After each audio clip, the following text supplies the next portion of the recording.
Hello, hello, hello. Welcome and thank you for joining us. Tonight, we welcome audiences from Santa Fe and across the globe to PechaKucha Volume 7. This event is part of the PK Inspire series. And in addition to broadcasting tonight on Zoom, we also have folks live streaming in through the PechaKucha headquarters website. So welcome everybody. I'm Anthony Guida, an architect and director of sustainability at AOS Architects. I'm also president of Friends of Architecture Santa Fe and tonight's host or virtual MC or maybe VJ if that's still a thing. PechaKucha Night is powered by Tokyo-based Klein Dytham Architecture. Our city's chapter is part of a global PechaKucha network that runs in over 1,200 cities around the world. All presentations, including tonight's, can be viewed through the pechakucha.com website.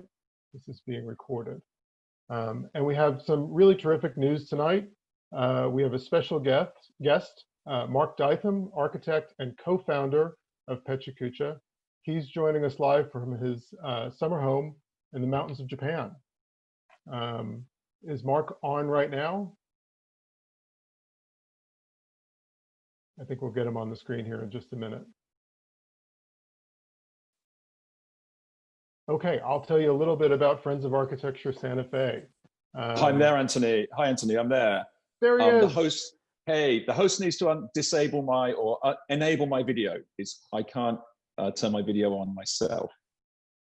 So, there we go. Welcome, Mark. Thank you. Hi, everybody. Good to see you.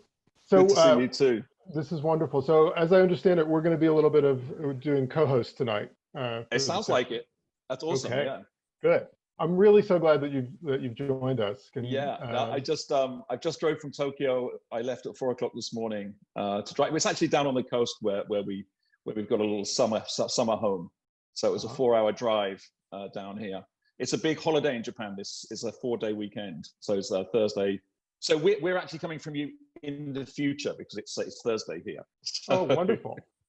Wonderful. Anyway, really pleased to be joining. Good. Hey, Mark, before I get into talking about Friends of Architecture and our local group, do you, I was prepared to give you an introduction. I could still do that, but maybe you can tell us a little bit about yourself and how PechaKucha got started. Let's do that for 2 minutes, yeah. Okay. Just put your hand up when I'm talking too much, because that's why we invented PechaKucha, because architects talk too much. And yeah, back in the day, we started in so I'm an architect. I run an office of about 20 staff here with Astrid Klein, my business partner and co-founder of PechaKucha, and our Japanese partners, Hisayama-san, who actually came up with the name PechaKucha. That means the sound of chit-chat in Japanese, and it's an onomatopoeia, PechaKucha, PechaKucha, PechaKucha. And yeah, it was a one-off event, else we'd have maybe called it something a little bit easier to say. But we in our architectural office at the dawn of digital photography, we started in our Monday morning meetings having sort of a show and tell. Who's been to a construction site, a factory visit, you've seen something interesting at the weekend, and instead of having to put slides in carousels, there was this digital cameras, digital photography keynote on the Mac. And for the last 17 years, every Monday morning meeting, we've had a keynote presentation and the staff go through what they've seen. And it was really interesting. And we owned an art space and we had lots of dead nights, and we wondered how could we fill up those dead nights? Well, why don't we do our Monday morning meeting format in Super Deluxe, our art space, and get architects to show and share what they're up to? Because we're always amazed every Monday morning meeting what people had seen during the week. So we had a one-off event. We invited, I think there were 14 speakers. And the key thing was, how do you stop them talking about a boring handrail detail for 5 minutes? So 20 slides, 20 seconds evolved. And yeah, we haven't changed the format. And in that was 2003. And in 2006, people came for Tokyo Design Week and saw the format, and it started to spread around the world. And we went to, I think the first event was with the LA Architects Forum.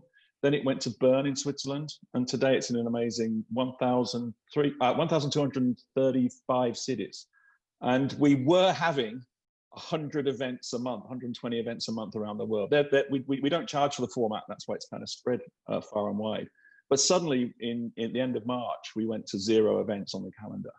And yeah, we started doing these live events on the 9th of April. And this is about our 90th now. So it's kind of amazing that the format's really transformed and moved across online very, very easily. And I think one of the reasons for that is that video is quite difficult. If you're trying to show a video on Zoom, it's actually really choppy, whereas these still images are actually okay and the sound is okay.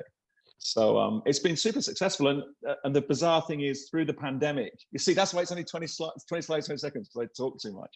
But because of the pandemic, we're all meant to be socially distanced, but it's actually brought our community much, much closer together. So it's been really interesting. So it's great. I can drop in and talk to you.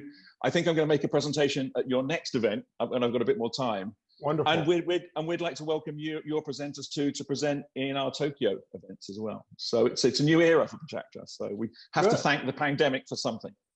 Good. I have a lot of questions about that. And it really is truly amazing how adaptable the format is. I've been personally familiar with it. I was living in LA before moving to Santa Fe. Okay. So I feel like PechaKucha has been around, or PechaKucha has been around forever in that sense. But it's really great and I want to talk maybe tonight throughout the session, maybe we could touch base on a couple of the transformations that are going on now. Well, welcome, Mark. I'm going to continue with my introductions, and we'll come back to you shortly. Right. Okay. Okay. Brief note about Friends of Architecture Santa Fe. Our PK event is part of Friends of Architecture, an independent nonprofit dedicated to creating informed and productive dialogue about design and the built environment. You can learn more about Friends of Architecture and our programs, PK and others, by visiting our website, architecturesantafe.org. I also want to thank our event sponsors tonight, Six Blooms for the visuals and communication work. Shout out to the super talented Sam Johnston for the brilliant illustration that we have for tonight's event. Sam's Instagram handle is @SamIsAdoor, DOOR, with underscores between the words. Thanks, Sam. Violet Crown Santa Fe is also a sponsor. We hope to convene there again when it's safe to do so. Special thanks to Mark Dytham for joining us tonight and co-hosting with me. Special thanks also to Robert Innes, founder of Design Core and principal of Rinse Design. Robert has helped us promote PK events, and we truly appreciate his partnership and helping us cultivate a more vibrant creative culture in Santa Fe. A few technical announcements before we get started. If you would like to see the host, me, and or Mark on the screen, and maybe even some of the presenters, we're going to have all of them are on the call tonight, and they'll make a live appearance. Please make sure to set your Zoom viewing options to presenter view. That way you'll be able to see the presentation and the speakers. There's a new interactive feature tonight that we're going to try out. This has been a pretty successful transition, so our third PK online. Following the presentations, we'll be doing a brief Q&A with all of our presenters. So during the presentations tonight, please use the Q&A button to submit your questions, and we'll get to them at the end of the session. But please do that as we go along, and if your question is aimed at a particular speaker or presenter, please go ahead and note that when you ask that question. Okay, tonight's theme is profit, defined as the advantages and benefits achieved by an activity and commonly known as a reward for work and risk. Let's uncover its purposes, the costs, assumed moralities, perhaps alongside its suggested not-for-profit counterpart. Our diverse set of presenters tonight includes a prefab manufacturer, a heritage developer, an urban planner, a drystone mason, a nectar nomad, a creative director, and the managing director of a nonprofit architecture firm. Each speaker will explore different facets of this contentious word profit, and as well as unique ways of investing and reaping reward. Along the way, we'll likely challenge definitions of profit, argue for its significance, and perhaps reframe notions of wealth. So a lot in store tonight. For me personally, this is an interesting topic. I think these were formulated by our PK team last year before the pandemic. I think there was a little worry a few months back about whether or not we should do a session on profit. It seemed maybe perhaps an insensitive thing to do during the pandemic and tough times. It turns out that our presenters tonight have a lot of unique takes on the idea of profit, and actually I think it's a really kind of important and provocative discussion to have now. For me personally, as a person who works in sustainability, I often think about what if our global economy wasn't driven entirely by near-term financial profit, particularly at the expense of the planet. What if we accounted for the real and true costs of carbon emissions on the balance sheets of those who produce consumer goods, for those of us who travel, for real estate development? How might those industries look completely different in a carbon economy? Little to none of what we have now would be viable, most likely. Breaking even would mean net zero carbon emissions. A profit would mean reversing global warming through carbon drawdown and sequestration. That may sound like a bit of dreaming, but I'm probably not the only one who maybe thinks that way. That's why I'm really excited actually about this first presenter and presentation, because it is very near and dear to my heart. I want to introduce Edie Dillman, CEO and co-founder of Be Public Prefab, who's also a good friend. Edie, are you with us? I am here. Hi, Anthony. Hey, Hi, everybody. Edie. Hi. Where are you joining us from? I am at the top of a mountain, you know, because I said my Wi-Fi may not work at hot spotting. I am at 10,000 feet, just above Ridgeway, Colorado. So for people who know the Southwest, I'm very close to Ouray, kind of looking down the valley towards Montrose, just below tree line. And it is raining today and has been raining all day. How wonderful. This is so cool that we get to do PK. Technology is amazing. It's truly amazing. It's truly amazing. Well, welcome, Edie. I'm looking forward to talking to you later during the Q&A. To finish up Edie's introduction, in Profit Flipping New Housing for Good, Edie considers the environmental impacts of how profits are made and makes the case for looking at the full picture by asking us to think of profit as a reduction in wasted materials, harmful products, energy consumption, and seeing that as the true measure of our success. Take it away, Edie. Thanks, Anthony.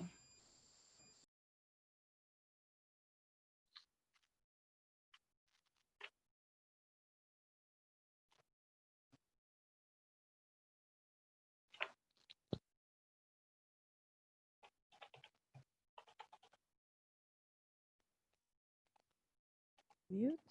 Am I unmuted? Great.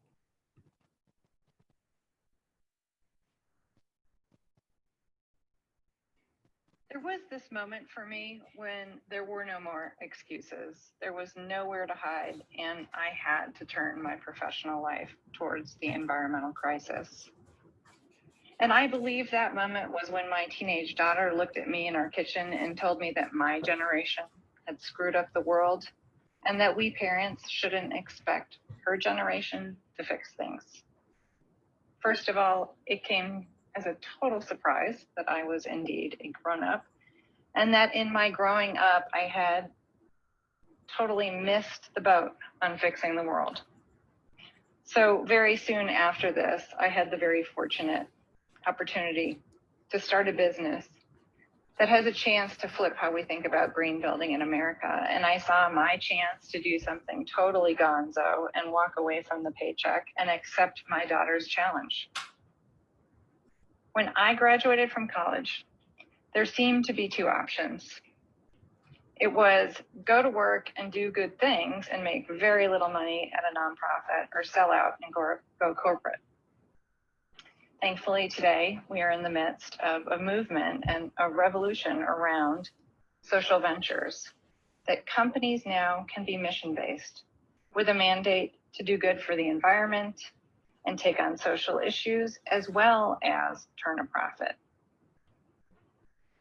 So that turns me to the theme for tonight, which is profit. And I'm going to spend my time talking about what matters and what should be measured. And for the company I co-founded that makes beautiful, fast, outrageously sustainable homes possible, we count and value based on our mission. We certainly count gains in terms of sales and impact, but we are decidedly measuring gains in more critical ways, such as protecting the environment and creating homes. So when we look at our CO2 emissions annually, 23% of the carbon emissions come from transportation, 40 come from buildings. And of that 40, 28% of the emissions come from the heating, cooling, and running of the buildings we live and work in. 11 of those 40% is the carbon impact of the materials we choose to build with, from the harvesting of raw materials to the processing and through to construction.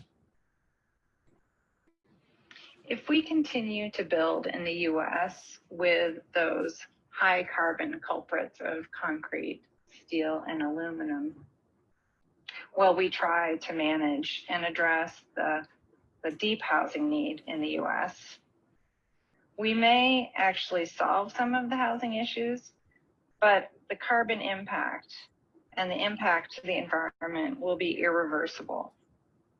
So I totally get where my daughter is coming from. She and her friends see that our decision-making is flat, it's lazy, it's unimaginative, and truly broken. And this is where we need complexity and systems thinking. The ridiculous thing is that we know better. We have the science, we have the solutions, but sometimes it hurts profits to do the right thing. So social ventures like our own are here to prove that doing the right thing makes better sense. It's a more stable investment, it's more resilient for the economy and certainly for the environment, and it's healthier for all of us. First, we understand that the greatest positive environmental impacts come through conservation. We at Be Public plan for long-term performance from the start in everything that we do. Conservation first guides our product development and design as the core principle. We know that will always be cheaper to require less energy than to produce energy. And I love the analogy of the paper cup versus the insulated thermos. Indeed, the paper cup is cheaper in the moment, but your coffee goes cold and you have to replace it, and it's just plain wasteful and on, versus an insulated bottle that is incredibly efficient at maintaining cold or hot with zero energy added, just like our buildings.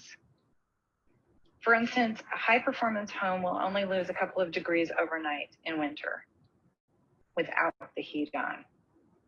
Most of the buildings built to this standard only need a heating system about the size of a hairdryer. Second, we build with renewables, safe and recycled materials. Our prefab panels are over 90% sustainable wood. Our insulation is 86% recycled newspaper and outperforms fiberglass for protection as well as soundproofing. And third, we build in our workshops. By building inside, off-site construction saves up to 90% of building waste.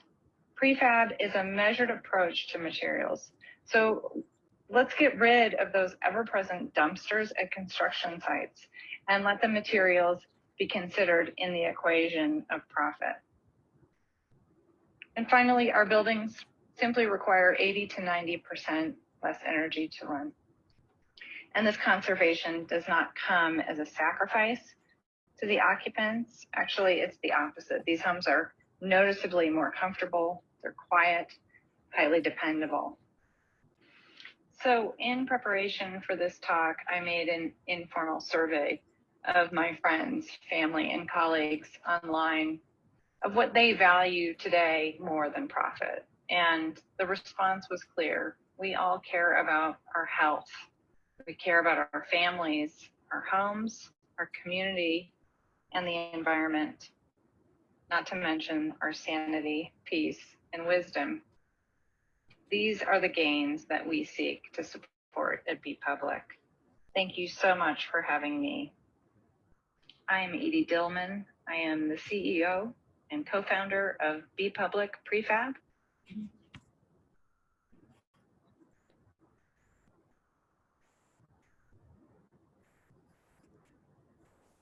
Terrific. Thank you so much, Edie. That was wonderful. And this is really amazing. The idea that beyond the energy use and carbon emissions of architecture, you're also, in your company, are also thinking about the embodied carbon in these products. You estimated that at 11%. That's a number that may well be bigger than that too. We're in a moment where the architecture profession is also beginning to wake up to embodied carbon. Mark, can you? Yeah, it's a really fantastic presentation. I mean, there's a lot there for Japan because there is so much prefab housing here. That's traditional because houses only really have a 40-year life here. And that's due to fire, termites, there's a historic churn of things. People don't see buildings as permanent here. And that's because the temple gets rebuilt, the wood rots. And there's been this 20-year cycle since the 1923 earthquake. And then we had the Second World War in the 40s, and Tokyo was burnt down. We rebuilt again for the Olympics. And there's this 20-year cycle that goes on. The good thing here is they do recycle everything. And it's picked apart on the site, yeah. But with all these prefab houses, they're sold on style. They're not sold on what Edie was talking about. These, I could see a fantastic market here if you were selling the sustainability of the house as opposed to the style, with low energy use and all the things that she was talking about. I've one short anecdote to add to that one of the big property developers in Tokyo, which I won't mention, produces a lot of rental buildings, and they only single glaze them because they don't have to pay the heating and cooling costs. And so terrible that they don't want to invest because they're not going to get the return from the investment of the double or triple glazing. And that is one of the biggest developers in Japan still that does that, which is terrible. Right. And in this country too. I mean, the commercial properties are developed to a much lower standard for the same. Yeah. It's Interesting. about whose bottom line is it, and if it's not coming out of the developers, then that's a problem. So we have a developer up next, in fact, which is fantastic, and somebody who's actually really helping out with the embodied carbon issue by reviving existing buildings and preserving them. Alan, are you on the call? I am. Hello, Anthony. Hey, Alan, welcome. How are you tonight? Doing very well. Delighted to be with you. We're glad you're here. Great to speak to you.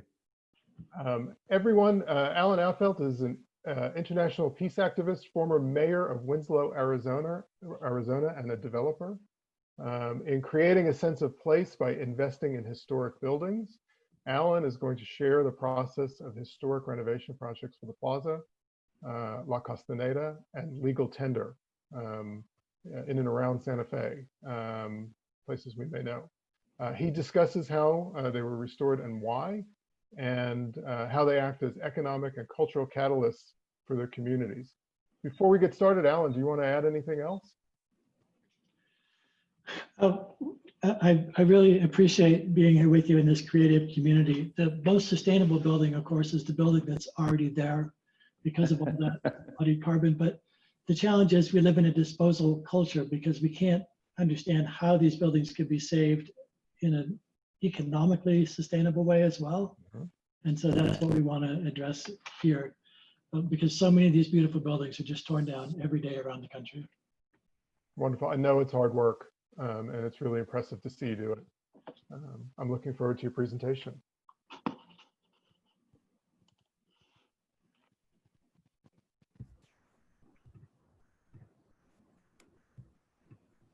Coming up.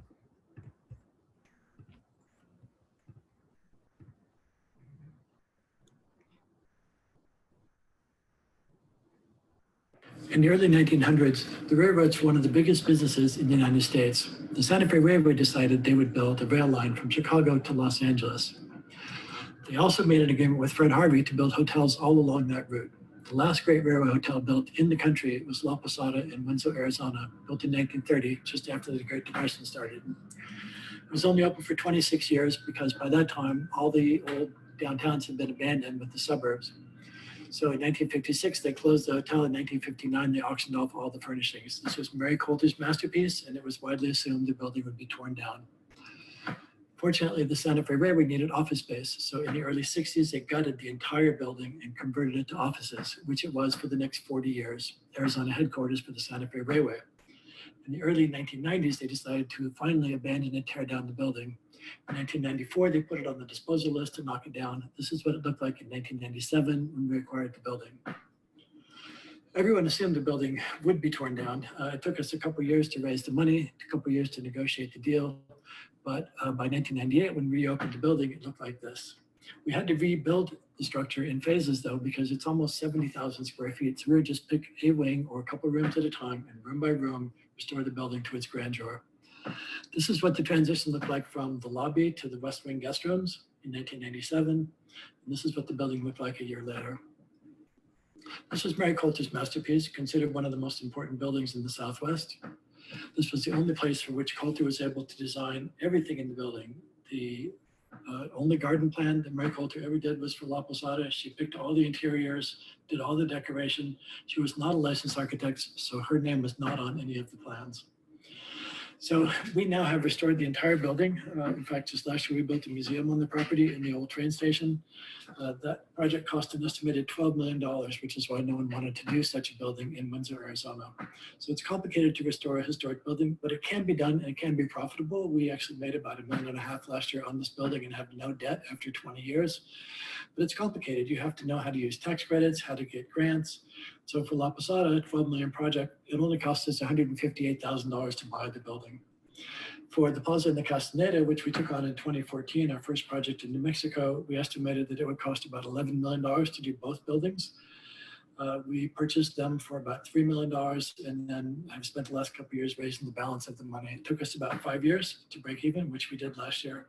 Legal tender, we actually acquired the building for free. We'll talk about that in a second. This is what the Plaza Hotel looked like in 1881 when Las Vegas was the biggest, richest city in New Mexico, bigger than Albuquerque and richer than Santa Fe. You can see the trolley car there on the bottom, when the only cities in the Southwest with trolleys were El Paso and Denver and Las Vegas. That's the Plaza Hotel in the background, first phase in 1881.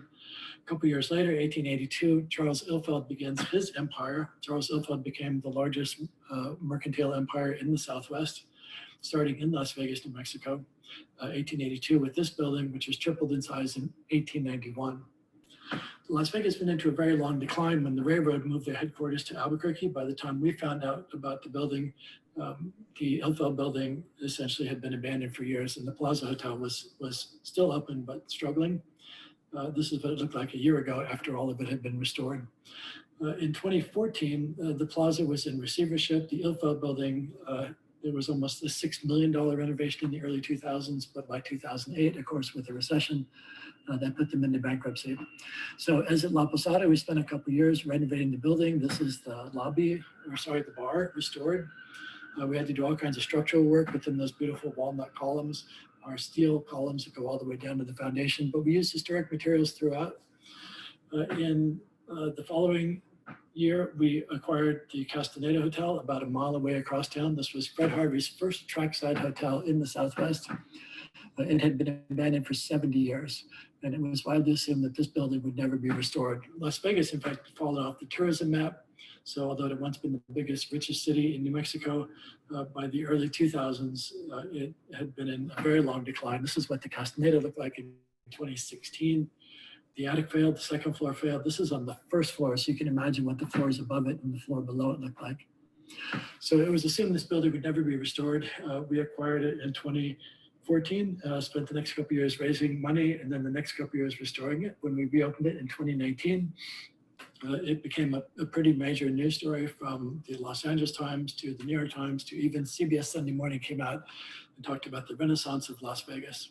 And you can see on the next slide that Las Vegas, once again, was returned to its rightful place on the tourism map as a great destination in the Southwest, with the Castaneda and the Plaza Hotel leading the way. So we believe it is possible to restore these old buildings and to create a sense of place, which also restores pride in these communities and can be an economic engine for revitalization. These projects never stop. We're always building something. So at the Castaneda now, we're installing gardens. The irrigation, in fact, has just finished last week, and we're going to start putting in plants next week. So when you come out to visit us, when COVID is over, or maybe even before, just to see, hopefully there'll be beautiful gardens going in. Meanwhile, we found out that in Lamy, New Mexico, which was the station stop for the Santa Fe Railway, it never really made it to Santa Fe. Lamy, New Mexico had the beautiful legal tender, which started out as Fluger Mercantile in 1882, then became the Pink Garter in the 1950s, and then finally became the legal tender, the most important historic bar in New Mexico by 2017. As is so often the case with these buildings, you can see, quote, legal tender in Lamy, New Mexico is, quote, plagued by neglect. It did belong to a local historical society. They found out what we had done on other properties, and they contacted us. They offered to give us the building because, of course, it cost them money to insure it and secure it and to try to maintain it. So they gave us the building, and a year later we reopened it with Murphy O'Brien from Cafe Fina. And of course, it's a really extraordinary donation and an extraordinary property, and that started the renaissance in Lamy, New Mexico, and the railroad now will be the next project. So we believe we can show by these wonderful buildings that it is possible to restore historic New Mexico and use this as a catalyst for economic and cultural redevelopment. And my contact information is on the next slide. Thank you very much.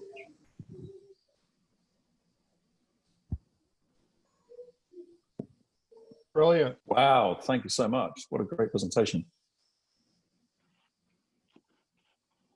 Mark, do you ever make it to Santa Fe?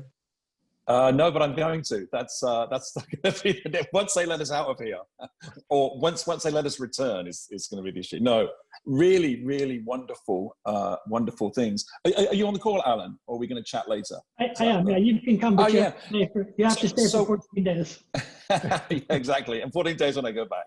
But tell us a little bit. I'm interested about how you set the business part up of this. You say that you raise money. Who would typically be your investor, and who typically would be your operator? Because we do a lot of hotel work, and I'll explain a little bit after your answer. Actually, in this case, I am the sole investor. Oh, wow. Okay. It's extremely complicated to put these projects together, and partnerships only make them more complicated. And because I do have that long-term vision for using these community projects, all of them are in a charitable trust, which I established. So all of them are interesting. So what we've done primarily is raise money through grants and other public sources. But got it. Those screens showed, in order to do a project like this successfully, you also, you do have to have a certain economic sophistication. You have to understand how to make these things pay for themselves in the long term. Yes. Otherwise, they can't be sustainable economically, environmentally, or culturally. Yeah, yeah. So there isn't an independent operator. You're operating them yourselves, are you? Yeah, so I have LLCs for each property. I also have a personal foundation that invests in these. Okay, interesting. And each on management. So what we've been doing in Japan is, during the bubble here in the late or in the early 80s or through the 80s, all these massive hotels were built, and they just all failed after the bubble burst. And one of our clients has been buying those up, and we've been renovating those. So they're 30 to 40 years old. And we've done a 250 room hotel, which was completely defunct in the middle of nowhere. And we turned it into a wedding hotel where you go and get married. And we built a wedding chapel there, a really amazing wedding chapel. And that became the draw for people to come and get married there. But we didn't renovate any of the rooms, because he said, first of all, let's build the $2.5 million wedding chapel.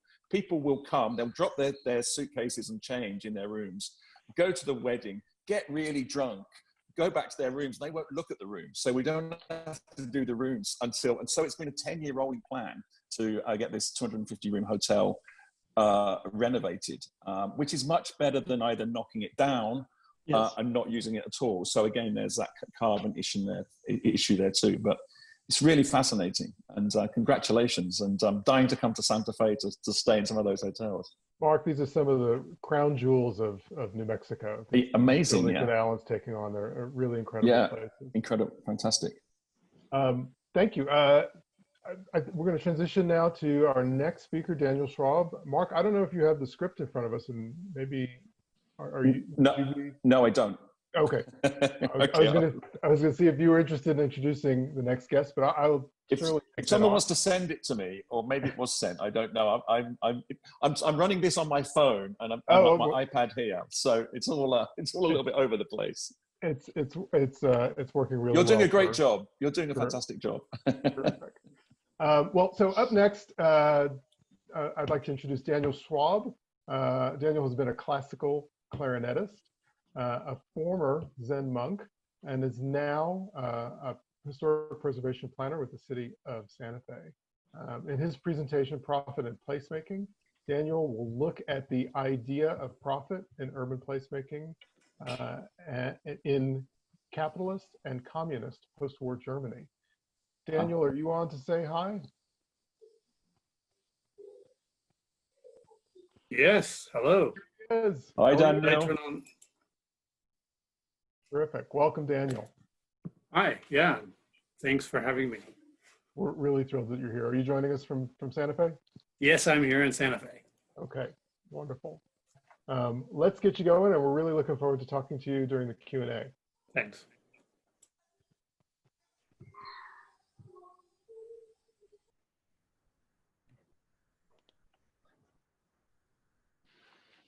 Quality in the built environment can be described by looking at the needs of children.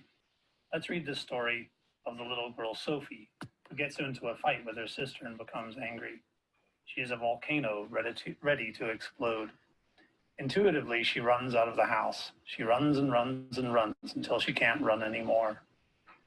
Sophie runs into a nearby wood where she finds a tree. The wide world comforts her, and she is able to return to her family healed. In this way, the built environment must meet the needs of individual people, society, and nature. And traditional built environments often do this to a remarkable extent. The traditional built environment helps people to mature into deep and healthy relationship with the world. When my daughter, pictured left, was 2 or 3 years old, and we lived in a small German city, she started riding her walking bike to kindergarten about a mile away. All people need relationships with others in the places that they live. The traditional built environment facilitates interactions among pedestrians. The distances are short, and public spaces function as outdoor rooms where people meet, play, and trade. Finally, traditional built environments tend to strike a balance with non-human nature in order to survive. Through their compact form and clear boundaries, traditional cities ensure that the natural world does not get built over. Thus, traditional urban form benefits human society and nature. The capitalist city is different. Capitalist cities generate profit for property owners while externalizing their costs onto individual society and nature. Capital accumulation has been linked to 3 distinct technologies in succession: the railway, the automobile, and digital technology. Here I will concentrate on the automobile phase of capitalism, which is now drawing to a close and has been disastrous for people and nature.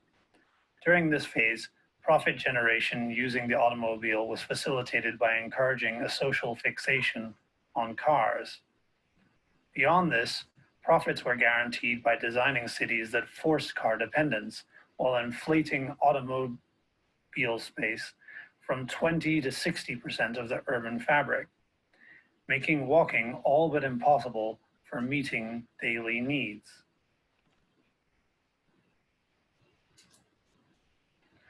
Car dominance in traditional cities evolved differently. This is Haida, a German city, population 20,000. Its large market square, pictured below, was the civic, economic, religious, and social heart of the city. There were no direct routes through it, and it was relatively calm. During the 1950s, the square became a massive car park and gas station. The main flow of traffic went along the existing narrow streets shown by the red line. On the right is South Market, a small but significant historical gathering place on the edge of the market square. As traffic flows grew, the fine-grained structure of the medieval city was demolished for a high-speed traffic artery along the north side of the square, shown in red.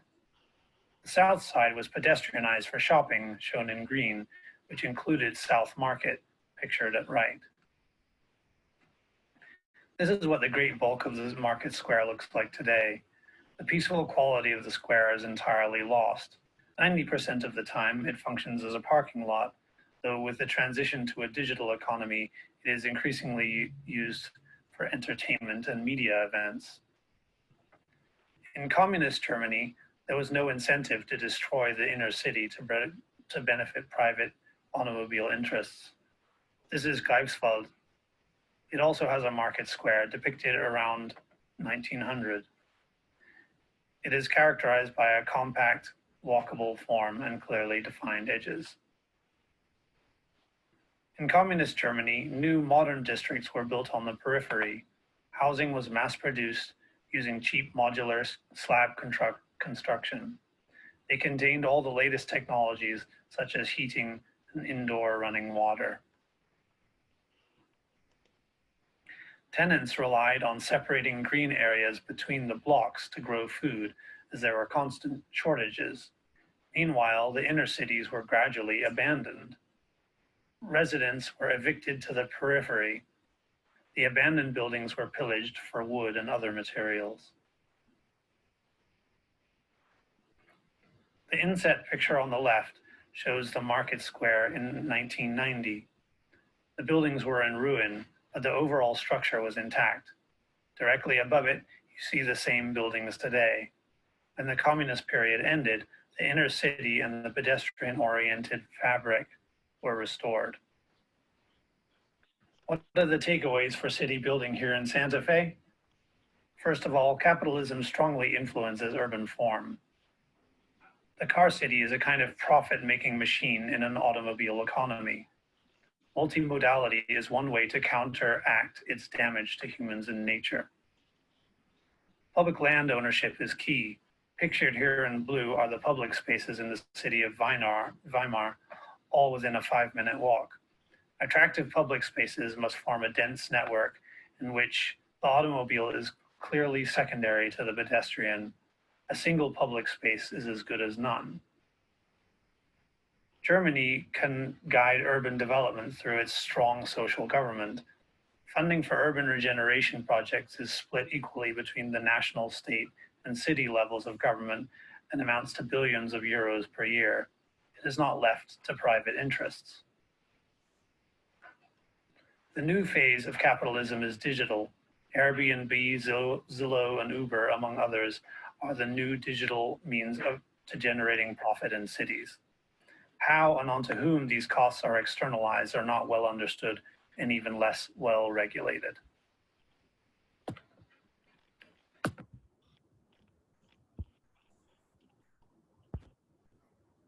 Thank you, Daniel. Yeah, another great presentation. I could put my UK hat on or my Japan hat there because there were so many similarities to the issues of market towns in the UK. And I'm particularly thinking of Northampton, which is my hometown, which is right in the middle of the UK, and it's a big leather city. It's where Church's shoes come from. But that area had been totally destroyed. But it's coming back now, as Daniel was saying. And the other, if I put my Japan hat on, I think there are some analogies there with the bath culture in Japan. So traditionally, the heart of a community was the bathhouse, and people didn't have baths in their homes. They went to the bathhouse, and that was where people met in the morning and in the evening, and they exchanged news and things, and that was the hub of the community. And as homes became more modernized and baths were in, and showers became a part of the homes, these bathhouses have really been destroyed. There are very, very few left. There are one or two, and they're actually now being saved. But yeah, it's interesting how this capitalism really does has an effect on the urban the urban fabric. Absolutely, and you know, and the lessons that are there in traditional form, and the challenges that we have with the economy. We benefit in Santa Fe from a historic tradition of Spanish land use. And we have a plaza, and we have a tight urban core, and you know, I think a lot of the challenges that we face are growth. How do you make that grow? How do you make the plaza and the downtown not just serve tourists, but serve a broader community? This is stuff that we're talking about in our group. Yeah, certainly in Japan, public space was not at the forefront and has never been really. But there were spaces where people met, which were like bathhouses or temples, places like that, yeah. So very interesting. And the car parking thing is interesting too, because there's no, as the cars develop, there's no on-road parking in Japan. If you don't have a parking space, you can't have a car. So I have to get a permit to say I've got an off-road parking. So no cars line the streets in Japan. You have to park off on your site, yeah. Which means the roads are really tidy. Apart from all the electrical wires in the air that you see and the kind of a pollution, I don't see them. What I see when I go to London are the double rows of cars, the ugly coloured cars which are parked next to all the historic buildings. But in the UK, no one sees those, you know, whereas I don't see the wires in Japan. So it's quite interesting. It's super interesting. Hey, we're going to move on to our next speaker, who's also going to talk about, I think, some traditional aspects of building and construction. Joe Dinwiddie. Joe, are you on the call? Joe is an educator, a builder, and designer, and a Kentucky native. Creating structures that can withstand the elements across centuries and millennia requires craftsmanship, as well as integrated knowledge of both the arts and the sciences. Drystone mason Joe Dinwiddie provides a review of historic best practices in stonemasonry in his presentation called Troubled Waters. Take it away, Joe. Thank you.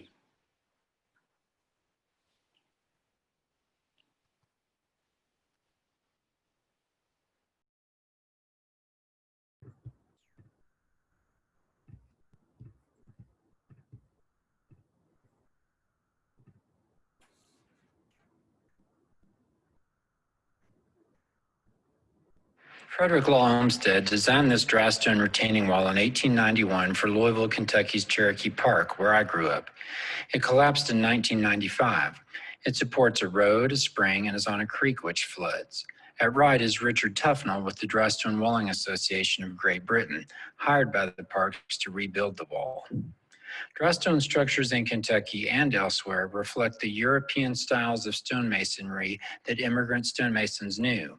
The vertical copestones on drystone fences are one distinctive visual, cultural, and structural trait. Built properly, these features can last for centuries.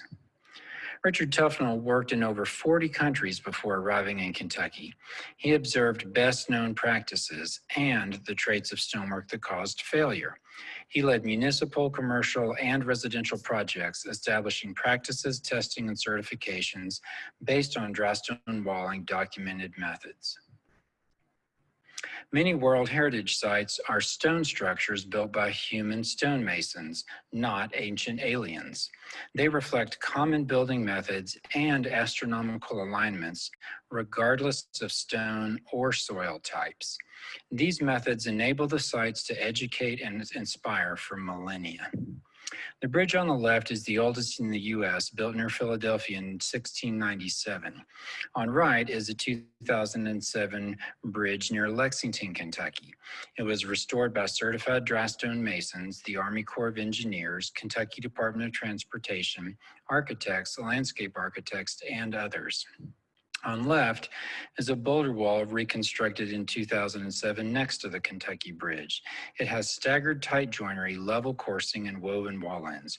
On right is a Santa Fe River boulder wall reconstructed in 2020, which lacks staggered tight joinery, level coursing, or woven wall ends. Santa Fe River stonework is problematic. The retaining walls in the Santa Fe River lack consistent material or appearance. What unifies them is frequent need for repair as a result of how they are built.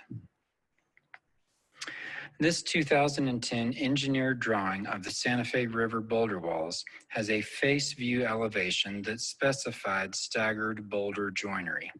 The red highlighted areas show what staggered joinery could look like once the boulder wall is constructed. The 2020 engineered drawing lacks a face view elevation. This left the boulder wall builders with no staggered joinery as a visual.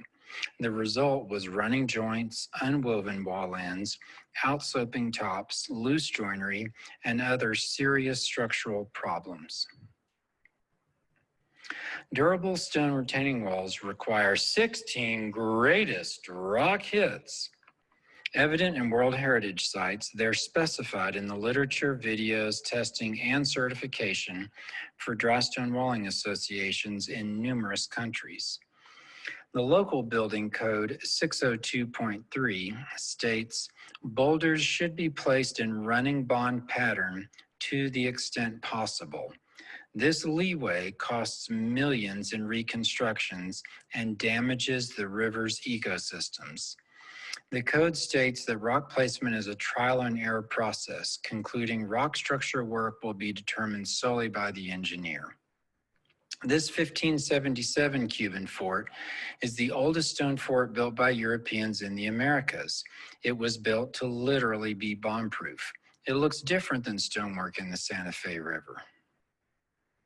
Santa Fe River stone walls were rebuilt this year with the very same methods that caused their failure before. The rebuilt boulder walls look like the failed earlier versions. Described as flood damage repair for the purpose of insurance claims, these are quantifiably building method repairs. The Loretto Chapel, the courthouse, and the benches, patio, and water fountain on the corner of Don Gaspar and East Water all show staggered tight joinery, level coursing, and woven corners. These durable stone structures don't need frequent rebuilding. They reflect creativity and cultural traditions. Chaco culture stonemasonry has enabled 1,000 years of education showing alignment with cardinal directions, solar and lunar cycles. The final kiva there inspired this 2013 Ring of Fire, which also marks cardinal directions, lunar and solar cycles. The High Bank Earthworks in Ohio on the Scioto River was built shortly before the Chaco era. It encompasses 167 acres. The mounds mark cardinal directions, lunar and solar cycles, and constellations. This 2017 stone landscaping at a school was modeled on the Ohio Earth Mounds. It features a compass rose and marks lunar and solar cycles. This stone masonry reflects best known building practices. This stone wall and culvert for the Santa Fe River under Cerro Gordo Road needs repair. Santa Fe is a designated UNESCO craft and folk art destination. Repair of this wall could be modeled on the craft evident in over 75 UNESCO World Heritage sites adjacent to water. New Hampshire documented stone culverts beneath their roads and outlined best maintenance practices. Financial, environmental, educational, vocational, and cultural merits await for Santa Fe from a similar assessment of stonework in the river. Stonework education is needed for trades involved with the Santa Fe River. The content areas of math, science, social studies, art, and language arts have connections with stonework and a place in K-12 curriculum and higher education. Thank you for listening to 16 Greatest Rock Hits. Oh, another great presentation. What a rock star. Joe, I was really excited to see this. I went to college at the University of Kentucky and lived and practiced in Lexington in the 90s. And for you to build a bridge between that place and Santa Fe is really incredible. I'm also thinking about the knowledge of place. You know, this notion that Joe brought up about this, these are not aliens. These are in fact terrestrials who really know the land and know the soil conditions, and that kind of knowledge that's embedded in a place and that carries through to craftsmanship is really, really incredible to think about. Yeah, it is. And if you actually look across on PechaKucha.com, there's quite a few presentations about stone walls. I can't get onto double internet connection here, but we've had several Japanese stonemasons talk about building Japanese castle walls and things like that, and keeping them, you know, and keeping them maintained, which is super interesting. And obviously, coming from the UK too, my sister lives in the Cotswolds, so all the dry stone walls there are incredible, and they've been there for literally hundreds and hundreds of years, you know. So, but it's how this knowledge gets passed down, and that's why these presentations and this understanding is so important, so we don't skip some generations and lose that staggered effect that we need so badly, you know. Terrific. Yeah, it's really incredible. I think our next guest, Melanie Kirby, is going to talk. Her talk will also have something to do about place and knowing at least the local ecosystem. Melanie Kirby, are you with us tonight? I am. How's it going? Welcome, Melanie. How are you? I'm doing good. It's the busy season, so this is great. Where are you joining us from? I'm up in Taos right now, but I'm a born and bred native New Mexican. So I grew up in the southern part of the state, and I graduated from St. John's College and did Peace Corps and got introduced to bees and beekeeping, and here I am. Wow. 23 years later. Fantastic. Incredible. And what are the bees doing right now? I better correct myself. I'm not 23. I'm just saying that 23. People are gonna know I'm exaggerating on that point. So where do I live now? My farm is up in Vidito, and I live in Taos proper. And this is, speaking of nice stone walls, here we go. Yeah, nice. Got adobe bricks behind me. And tell us about what's just behind you. Is that a light? It looks really nice. Oh yeah, this is a friend of mine. From when I was in Peace Corps, but actually Kevin Reed, he lives in Los Alamos. This was years ago. He gave me a turtle nightlight, and so it actually turns on. Oh, wow. Yeah. That's really cool. Turtle shape, and I just happened to put, sorry, I turned away from the mic. It's a turtle shape, and I just happened to put pins on it just for holding, so. Super nice. Well, we're thrilled that you're joining us tonight, Melanie. Yes, thank you. So Melanie is a nectar nomad, following the bloom and shepherding her bees across the land of enchantment. In her presentation, Profit for Profits, Melanie reflects on the real-world treasury and considers a new definition of wealth in which all of the planet's biota, if I'm saying that correctly, can profit. Take it away, Melanie.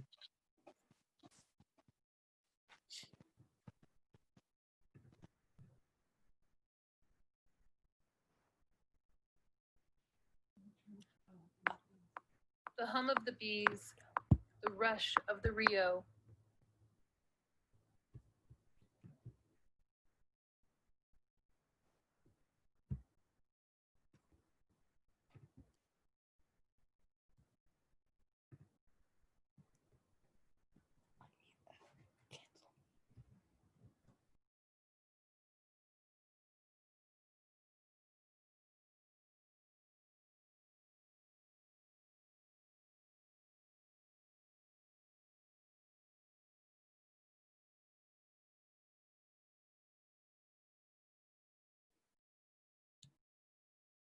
Oh, shoot.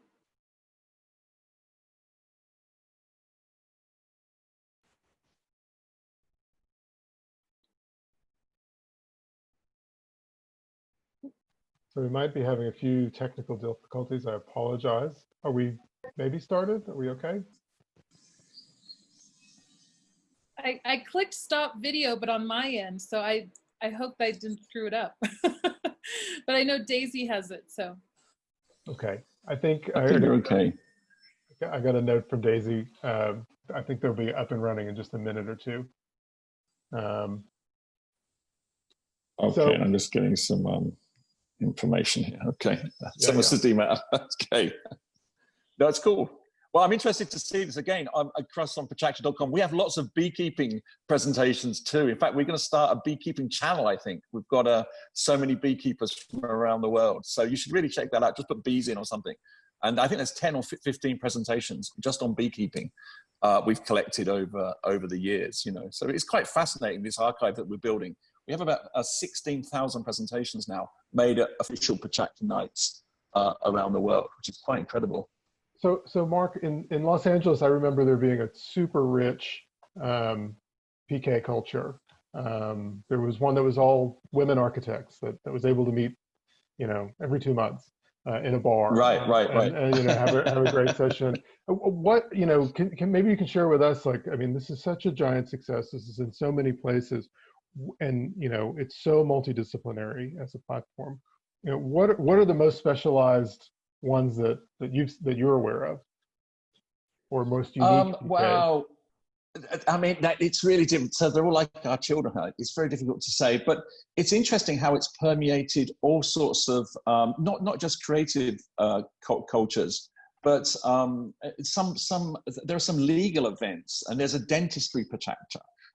So at the main convention of dentistry, they run I don't know what they present, but it's been interesting. We run these powered by PechaKuchas, which are, instead of saying you can't do it because you're not in a city, we've sort of embraced it. And that's one of the ways we make a little bit of money to support our costs, is by licensing the format out to these big conferences. And there are legal ones, and there are dentistry ones, things like that. So it's kind of interesting how it's gone there. But I think it's the success of it is the fact that it's a bottom-up presentation format. We all know about the top-down ones with very famous people making talks. But this allows anybody. It's a global platform. It's a global stage.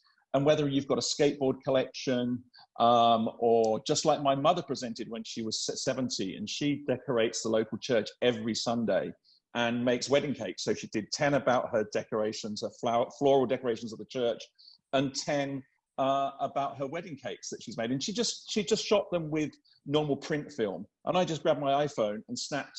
So she gave me the print, and I snapped them with my iPhone and made a presentation. She's never spoken in public before, made a fantastic presentation in Tokyo about it all. And I found out a secret that I wondered where she got the flowers from for the church on Sunday. So at 10 o'clock, when the football came on the TV, she went out with a sheet, picked all the flowers from the neighbors' gardens. So they were all stolen flowers in the church every Sunday. So That's incredible. Anyway. So I'm also curious to know, well, a couple things too. I mean, you're with 1,200 chapters of PK in the world. Do you make an appearance like this at all? No, no. So we've let them run. We don't normally, or we didn't. We went to Berlin. The Berlin guys. We went to Stockholm. Stockholm would hold an event, which was kind of nice. But many people like you guys, we've never spoken to you, and you've run 7 events. Some have run Providence, Rhode Island's on their sort of 90th event, and wow. we'd never spoken to them face to face. So it's been interesting, and I try to be on most of the calls like this, where people are holding their online events because we can, you know, and that's been interesting. It's tough when it's 3 o'clock in the morning. You're talking to Europe. We've got Barcelona next week. And that's a 4 o'clock in the morning call. So my family are like, well, another call, but it's all great. And it's been fascinating to get a view into cities and cultures, and whether it's Kalamazoo or whether it's Ellensburg or Arlen in Germany, just to get this view of positivity during the pandemic. But generally, PechaKucha generally is about positivity and creativity. And you get this incredible view of the US just recently, and you turn on the TV, and it seems a different world. I mean, you know, we have to stop the television news because it isn't reporting what is the general state of most communities, which is positive, go get it, try and get through this, you know, and there's a very strong positivity in the world. And you see that, you know, we see it everywhere with PechaKucha. So I'm hoping we'll start our own news channel soon. I think it's a brilliant idea. Let's force out Facebook. Hey, I think the PK team has got it back up and running again. So I think we're going to switch over to Melanie's presentation. Great. Melanie, thanks for standing by. Thanks everyone Okay. for standing by.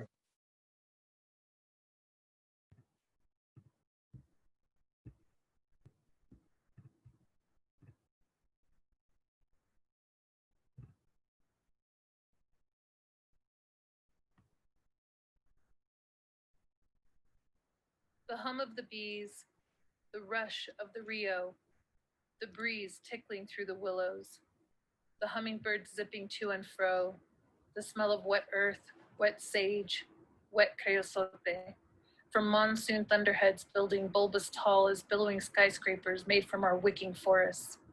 We taste the succulent pungency of our roasting chilies, which were pulled when ripe from our valley and mountain soils. We savor the beef jerky, the piñones, the apples, onions, and pecans. We grow them with tradition so we can taste our traditions, yet will we be able to nurture them for the next generation and the generation after that? Our society is composed of communities, and these communities are composed of individual members. This individuality in a capitalistic society is pitted against its neighbors. Whoever can finagle a way to come out ahead of others or to wield more financial and political power is considered successful. As a result, individuals are conditioned to seek means to advance monetarily.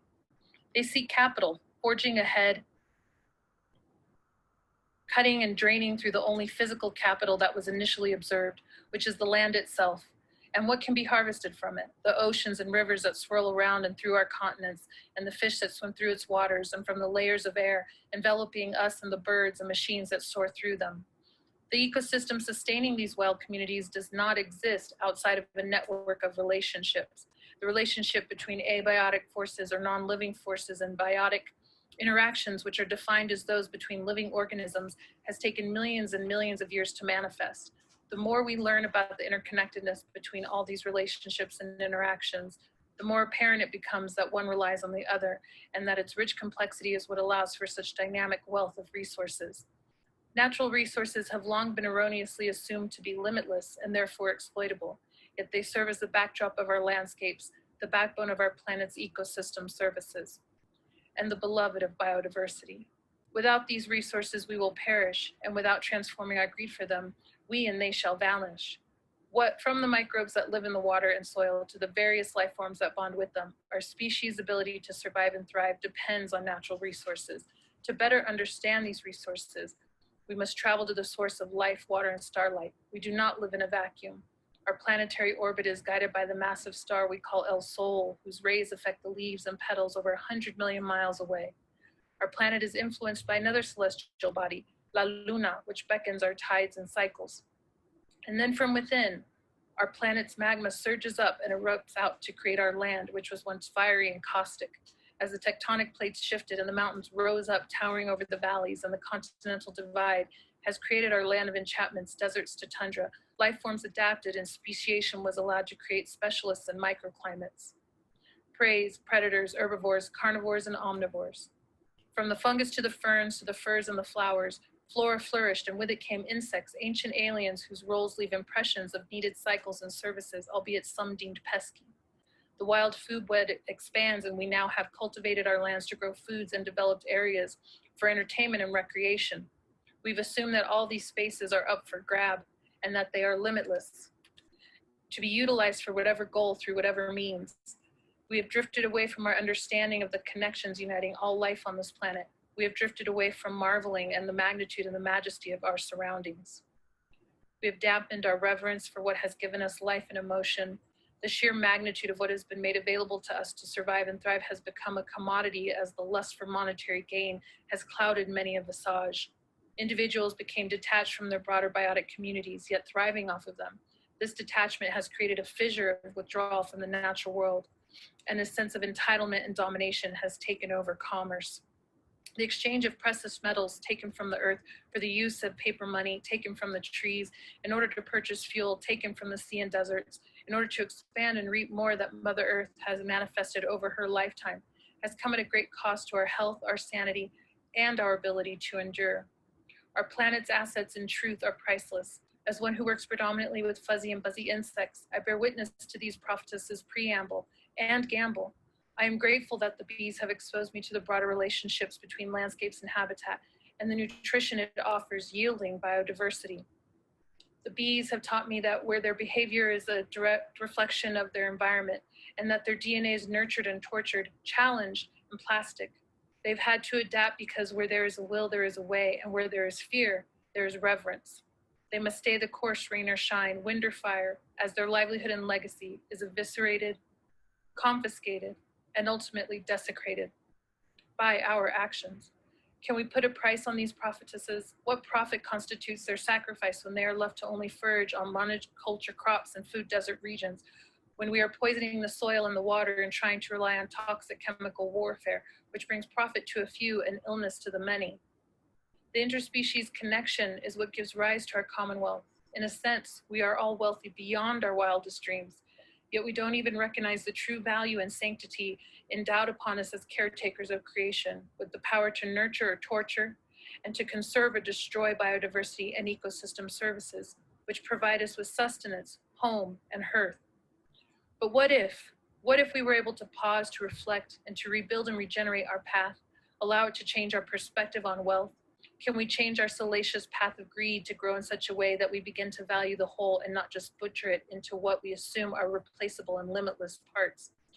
What if we could recognize that despite speciation, that despite our very own individualism, we are part of a greater whole system, a whole community, a whole commonwealth that includes all the elements of the life forces they emit? Can we heed the losses that the prophetesses are experiencing? As our ancestors profess, we disrespect our natural environment at great cost to all with risk of extinction. Let us reflect on our real world treasury and redistribute our definition of wealth, for all our planet's biota can profit.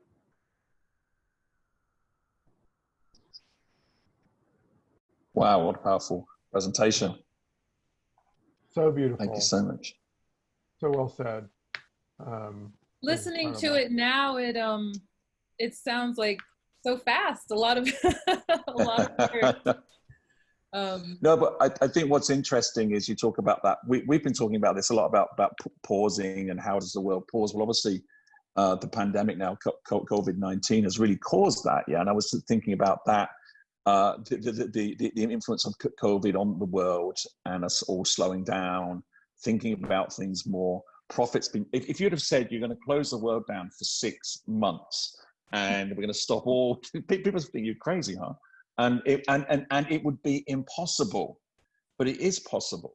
And I think it's given us all a chance to pause, rethink our relationships with our families, with nature, and I think ultimately with profit. Yeah, is profit really important?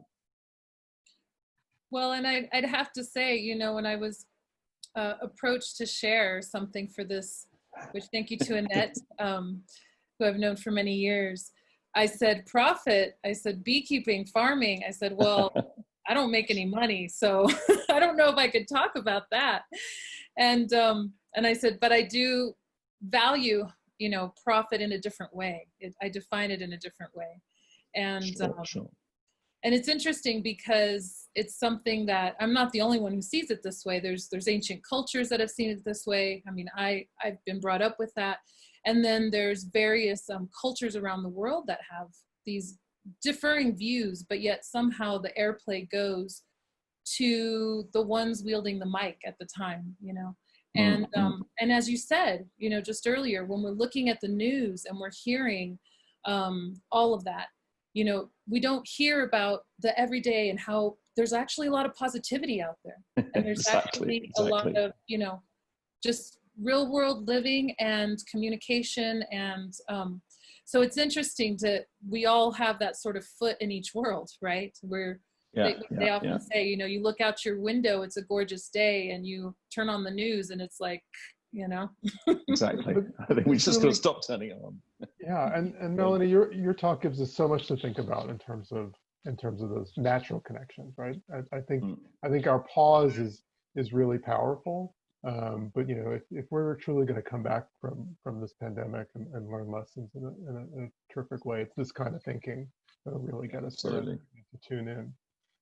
Yeah, I was just going to say one of the words that I didn't say in my spiel, but I think it's just hidden underneath all of it is it's empathy. It's really value is in creating empathy. And as you mentioned, if we can come back from this current situation being more empathetic, then I think we've really gained and we've all profited as humanity. Yeah. There's one actual story. There's a PechaKucha presentation about a guy that cycled around the world for 4 years through all the troubled areas of the world, you know, and he never had one issue. If he had a puncture, something happened. The human condition is there. The empathy is always there, and everybody's there to help. He said it was incredible. You know, again, when he got back, he turned on the news and said that's the world I didn't see. You know, so really reflects to your presentation. Thank you so much. Thank you so much, Melanie. Thank you. This has been a joy. All of the talks are really wonderful. They've been amazing. Looking forward to talking to you some more in the Q&A. Speaking of the Q&A, we would love to hear your questions. We have 2 more presentations, and after those are done, we're going to bring on all of our speakers tonight to talk to you a little bit and answer some of those questions. So please continue to submit those to the Q&A button. Continuing on the theme of connections, our next speaker tonight is Chris Jonas. Chris, if you're on, please join us and turn on your camera. Chris is a composer, a conductor, a filmmaker, and the co-founder of Little Globe, a multi-generational arts and social engagement nonprofit based in Santa Fe. In his presentation, Little Globe TV, Stories of This Place for This Place, Chris shares a project that aims to create a circular economy.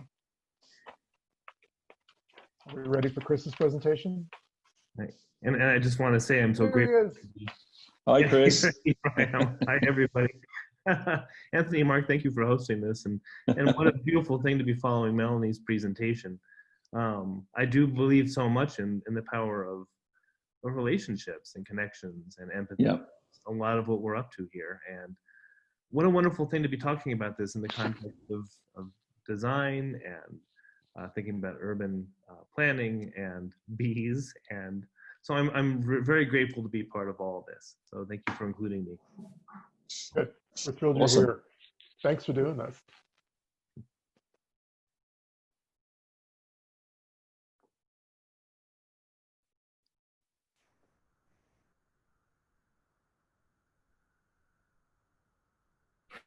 Santa Fe is rich with human culture, history, and complexity. This richness is exemplified by the hard-to-define qualities that make this such a compelling place. There is a town here because we sit at the base of the Sangre de Cristos, where spring runoff brings water to the desert. Indeed, this is a transitional zone, and there's an opportunity to cultivate a dialogical forum about differences between our people, and by doing so, to be excellent in replacing the outside-in colonial systems that have long dominated our town. When COVID-19 hit, Jason Silverman and I decided to explore how we want to not only survive this time, but participate in it. We envisioned a Santa Fe that looks inward as the source of what we share outward. This was the creation of Little Globe TV. I have always been a multidisciplinary character, spending my life in visual art, video, composition, and as a saxophone player. And for the past 20 years, working in the area of participatory art making, collaborating together to form relationships across the boundaries that divide us. I moved to Santa Fe in the shadow of 9/11. Arriving with a baby on her way, I experienced Santa Fe as shuttered and hard to access. But after a first difficult year, I fell in love with the people and was forever surprised by the wide range of perspectives and histories carried here. My partner, Molly Sturgis, and I found employment working as artists in residence with the Santa Fe Opera. We wrote and performed collaborative operas with people in their schools and churches across the state. These musical stories were based on the daily felt lives of the people with whom we collaborated. An amazing thing happens when people make art together. Personal narrative art making becomes a framework where everyone in the room forgets about the world outside. We become vulnerable. We share things we won't tell our best friends. We open up to listen and feel heard. We founded a Little Globe to develop and share how this work creates new models of relationship within a circle of differing people. Here, ensemble members can explore many of our most complex issues as a community, temporarily suspending our usual structures of interaction, tribalism, and safety. In 2005, the Santa Fe Opera commissioned us to create memory lines, celebrating this town. Instead of replicating the tricultural presentation that they expected of us, we sent out word from across Santa Fe and assembled an ensemble of residents who told broadly different stories about their life in this place. One of our founding voices was Esteban Raul Galvez, the then state historian. Esteban had been asked to work on the State History Museum when it was being created. The museum staff had been struggling to make a single narrative experience in a place that contained conflicting stories about the same events. His response was that there was no need whatsoever to reconcile the different narratives, but instead, an accurate and equitable presentation of our state's history is one where you can place different stories next to one another and let the viewer grapple with the angles and conflicts therein. A decade later, for the city of Santa Fe, Esteban created Culture Connects, a plan to recenter culture back into the daily lives of our town's residents, sharing power with the cultural institutions that had long dominated Santa Fe. This document became the centerpiece of our continuing work. What resulted was the project Presente, a multi-arts framework to explore stories that exemplify the impact of gentrification here. Using an ensemble, videos, spoken word, and music, Presente instigated a dialogue about how to make this place home for a diverse set of people. This became a model for story-based resident dialogue in Santa Fe, instigating new public-private projects, including neighborhood engagement work on the Midtown campus, envisioning dialogue-based neighborhood fiestas across Santa Fe, and a new basis to rethink the role of historic preservation. COVID-19 changed all of this, necessitating us to temporarily suspend these plans. Instead, we moved our work into a digital sphere via Little Globe TV, a live stream of resident diverse songs, humor, and stories, a show about Santa Fe looking under its own hood. We saw quickly how this project created a model where we as a town see ourselves as a community filled with our own evocative stories. By looking inward, we can imagine a future Santa Fe where our culture, our stories, and the identity we share is self-similar to the identity we carry inside. The Little Globe TV team consists of multi-generational filmmakers from across Santa Fe's generations and heritages, amplifying our town's stories.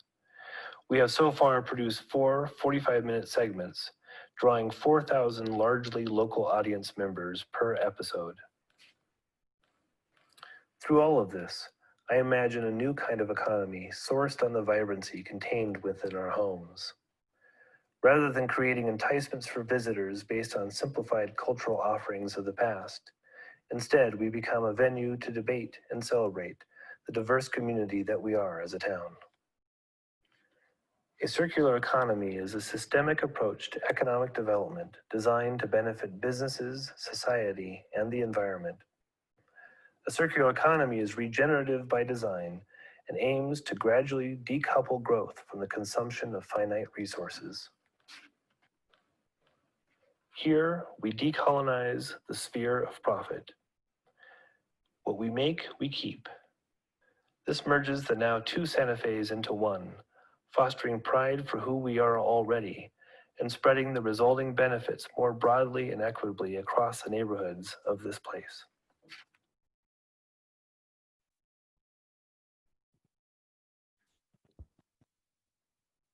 Thank you, Chris. I have to say, Yeah. I'm such a big fan of what you're doing here at Santa Fe. And we have, it's incredible to think about that we have 2 people on the line right now one who's created a very big and global platform for storytelling, and another who has created a local platform for storytelling. And we're in the middle of a pandemic when those platforms are needing to change and adapt and evolve. And I'm wondering, Chris, what's going to happen after the pandemic, or what are you learning right now that will likely become a part of your work, 3, 5, 10 years from now? Well, I would say that, probably one of the discoveries over the past years is just that, we are a community that contains all of this richness. And the pandemic has put us into a place where we really have no choice but to be looking local.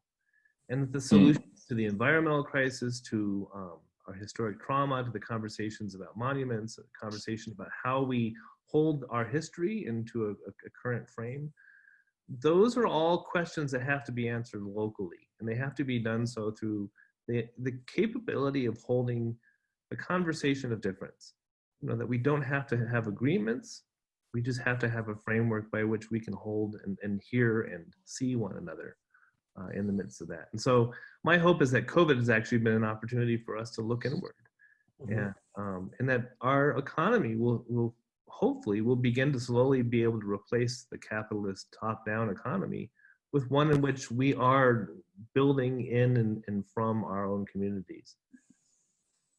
Yeah, no, very much so. Yeah, just sort of saying that our presentations are not top down, they're bottom up. And I think what you just said there about the economy too. I mean, we're seeing this with our other PechaKucha cities around the world. People are looking back to their city. Everybody's at home. And it's been interesting that we've had, exactly the same shift from having physical events where people love to get together to having to go online. But we're very nervous about people saying, well, why don't you put these presentations online? Why don't you stream them? Well, if it rains in Tokyo during rainy season, no one's going to come to our event. They just don't watch it at home. But this has forced us to go online in kind of a different way. And we've been really interested. It's really interesting how we can connect with you and other cities and other presenters around the world. And so we're thinking about hybrid type events, or sort of PechaKucha sessions where we take a theme, whether it's beekeeping or model train making, and get presenters from around the world to join into those, as opposed to city-based. The city events will continue, but it's allowed us to think about how we can connect people together in a slightly different way. So, there's lots of positivity coming from all of this. I think this is fascinating because Mark, your event, I mean, PK was always an in-person thing, right? For the most part, right? Just like now, yeah. Yeah, right. But I mean, no, I know what you're saying. Yeah, it's a truly remarkable time, and I'm even thinking of some friends of mine who are in the addiction community and recovery.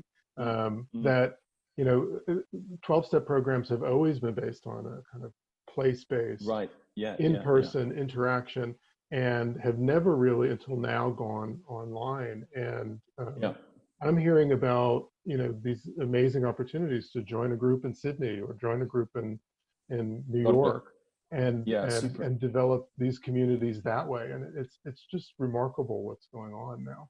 And just the fact that we don't have to travel anymore, so we're sort of out of lockdown in Tokyo, although it's beginning to spike again.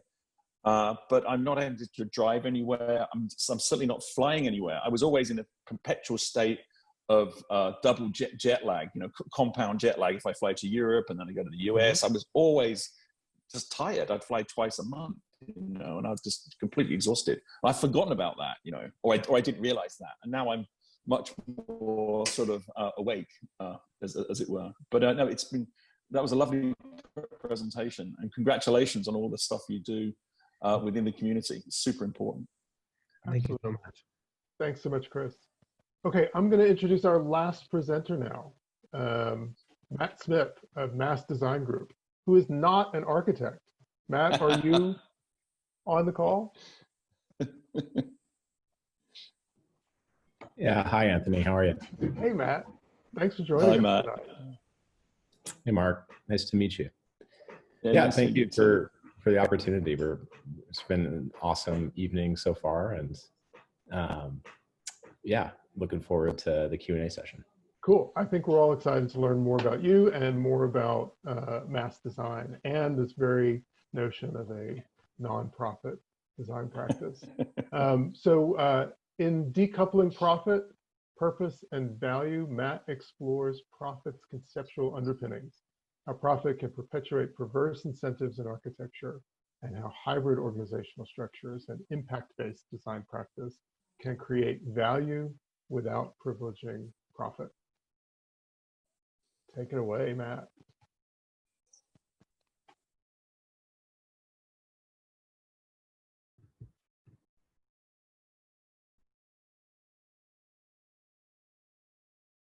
I want to start with a quote from Whitney Young, who really, I think, laid out one of the most enduring critiques of architectural practice, not playing a role in the social justice moments and issues of our time today and even 60 years ago.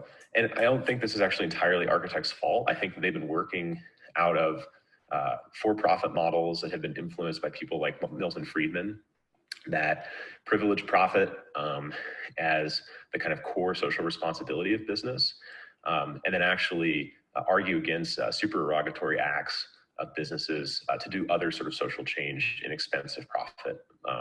So let's look at actually the underpinnings of profit. The basics here are, it's just a balance of gross income minus expenses.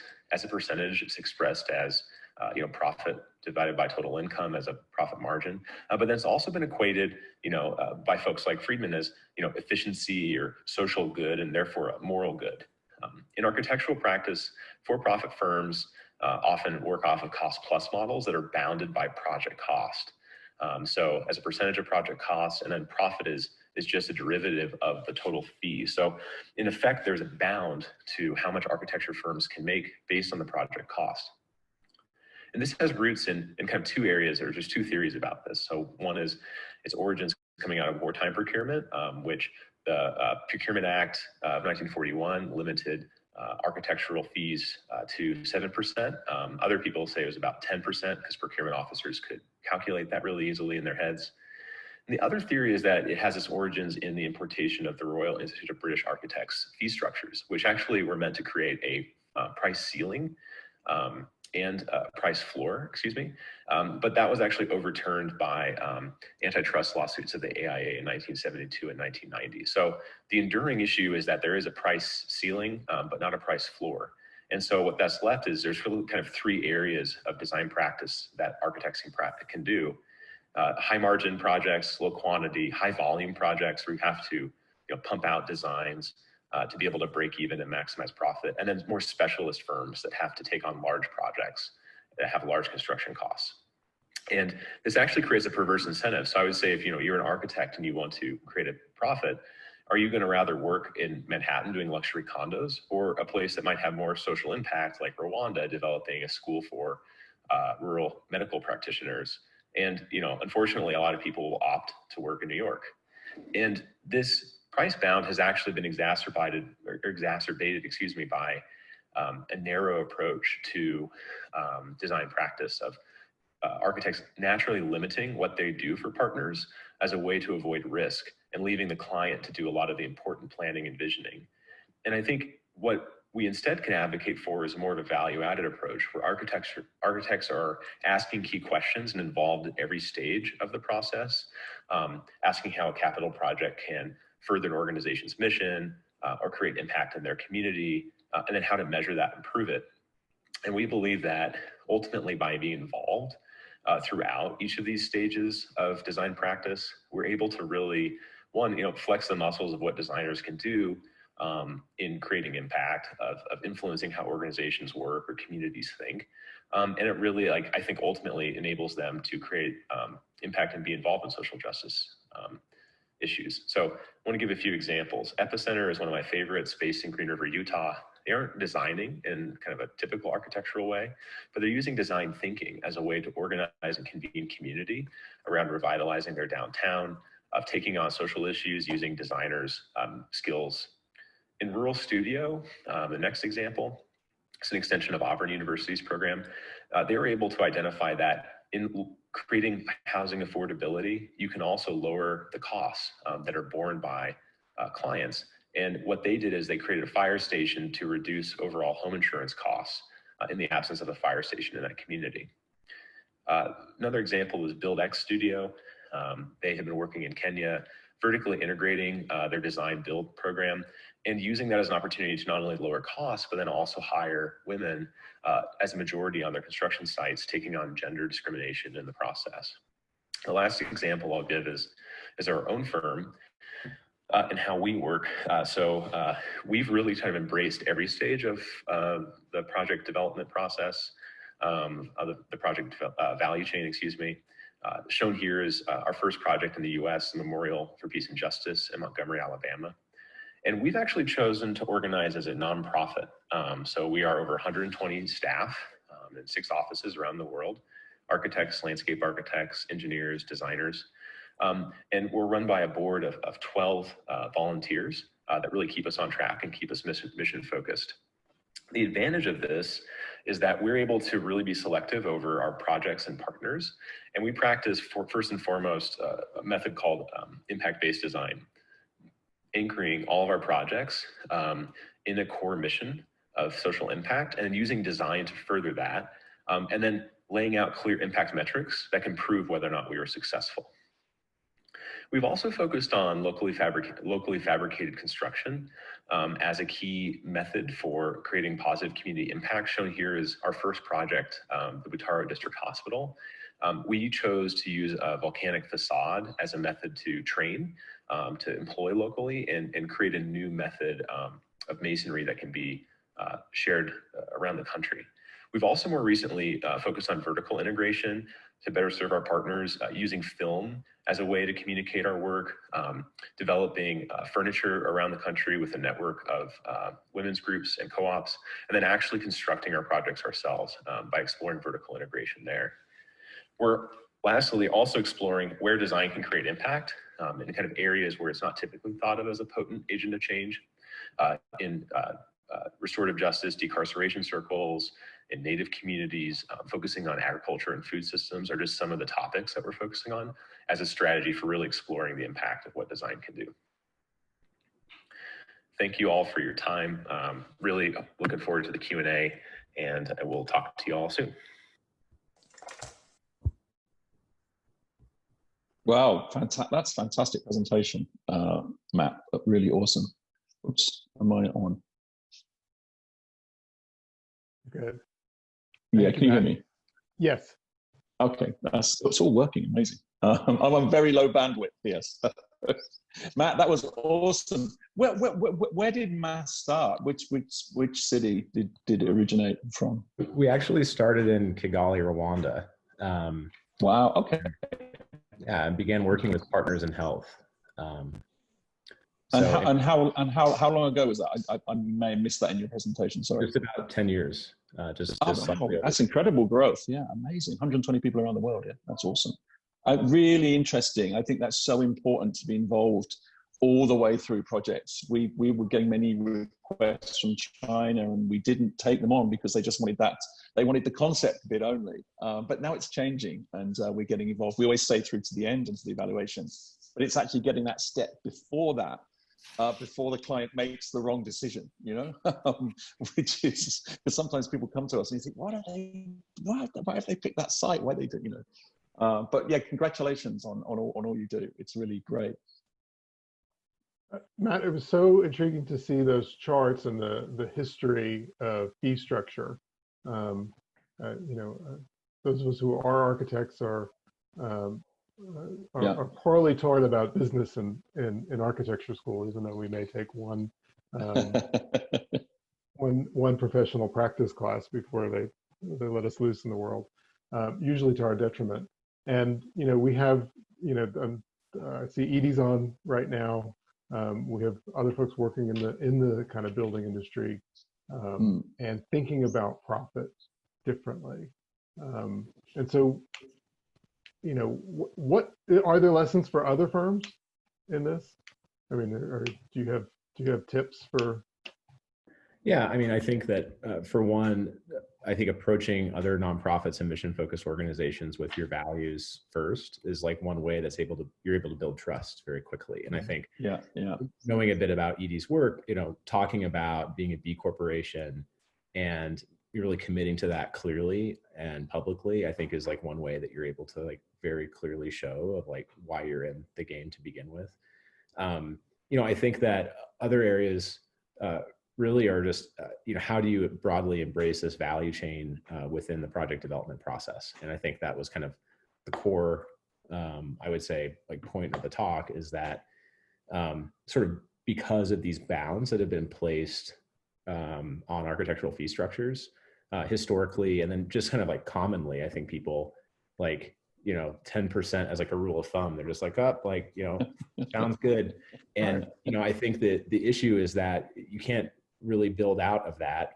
And so the result has been architects have had to reduce the risk exposure they have and what they offer, which is a natural move. But I think the issue has been that it's really kind of disempowered designers to show up to be engaged in these other conversations. And so looking at Epicenter, you know, they set up on Main Street and then they like revived the Chamber of Commerce.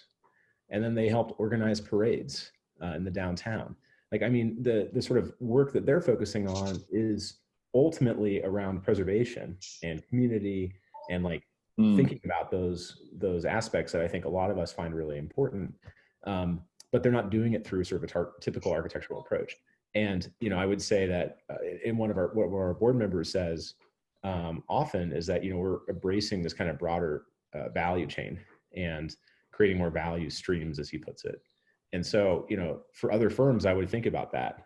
And is it, you know, vertically integrating to think about how you're offering more value to your partners at different stages of the same project process, or horizontal integration where you're looking at, like, say, the origins of other projects are able to add more value in sort of new ways that people might not have thought about. And so, you know, I think like that means taking risk. But you know, I think that being very clear and understanding what your partners need and then, you know, bringing it to the forefront is something that we've always found to be really important and have been successful at doing. No, it was really interesting. I think that risk thing is a really, really important thing. In Japan, the general contractor generally takes all the risk, and we have very little insurance needed. So architects run, it's kind of like a bigger question. But I would really take that risk factor that we've got to shift that, especially in the US, I think, you know. That's great. I think we need to do more projects in Japan. Yeah, come on. We should talk. I mean, there's so many great things propped up today. So I'm sure we're going to be in touch. Well, that's great. I want to keep the conversation rolling and maybe work in some of the Q&A. If I can have our presenters tonight join the call or turn on their cameras and microphones and join the conversation.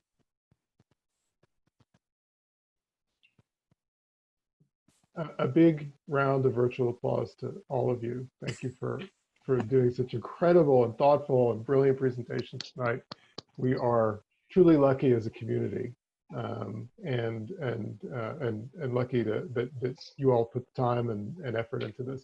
We're really appreciative. So thank you very much. So I maybe, you know, maybe something that leaves the architecture world a little bit and maybe starts to encompass a few more people. Chris brought up the term circular economy. And it may be a term that a lot of folks are not familiar with, but it's one that I'm super fascinated with. And I know several of you are really thinking about this. Does anybody want to chime in on circular economy?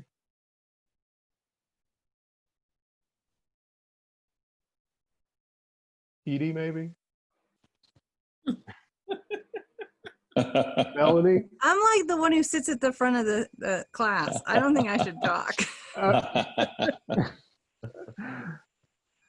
Well, I guess I would say, you know, for circular economy, what are we wanting to include in the circle, you know, and how broad does it go, or how wide is that radius or diameter, you know?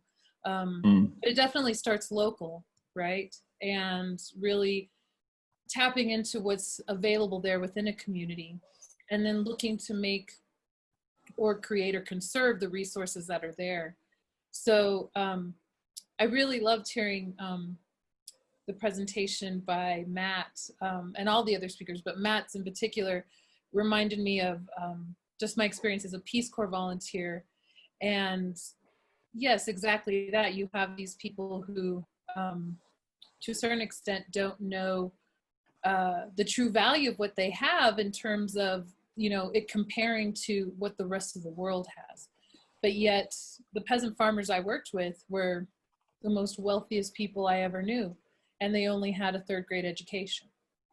And it's those types of experiences where we really can flourish, I think, together. And there was a comment in the chat that was talking about, you know, how can we start to get from beyond the me economy to a we economy type of scenario. And it's a matter of trying to recognize that, you know, we rely on so many others, and we're also distracted by so many others. And in that sense, they're flip sides of the very same coin, you know, a yin and yang, so to speak. And I'm not sure how to walk on the rim of that versus just being on one side or the other. Yeah, this question that you're referring to, I think, is, you know, was really terrific. Miriam Diddy, she asked, communities across the world are faced with ecologies of inequality. Many of the speakers mentioned changing our mindsets and values we hold behind the concept of profit. With increases in resource scarcity, especially now with the pandemic, how do we switch from the mentality of profit for myself to a concept of profit for community, especially for those not seeing the daily impacts of COVID-19 in their own communities?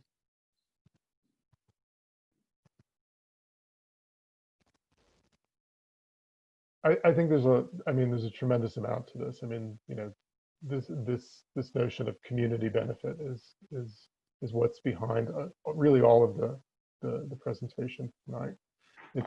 It's what we're struggling with as a country as well, and that's a debate I don't want to get into too much. But you know, I'm wondering, you know, whether it's the kind of different economic models that Daniel shared, or Alan talking about how difficult it is to do this specific type of renovation project because our American system isn't necessarily set up for it. You know, are we in a good moment, or you know, what do we see things changing? Is there hope? You know, Anthony, I wanted to jump on really quick because I think we often, what's actually confronted our work, having started working abroad and then coming to work in the US, has really been like, so the first 10 years of our firm has been defined by like working where there are not a lot of designers, to working in places where there are a lot of designers and the challenges that come with that. And so we've often heard this sort of cynical refrain, but I think it's like a fair question when we present our work from abroad and about our process. And they're like, well, you could do that in Rwanda, or you could do that in Haiti, or, you know, Congo or wherever, but you know, could you do it here? and it's interesting because I'm always like, well, does that make it easier or does that make it harder?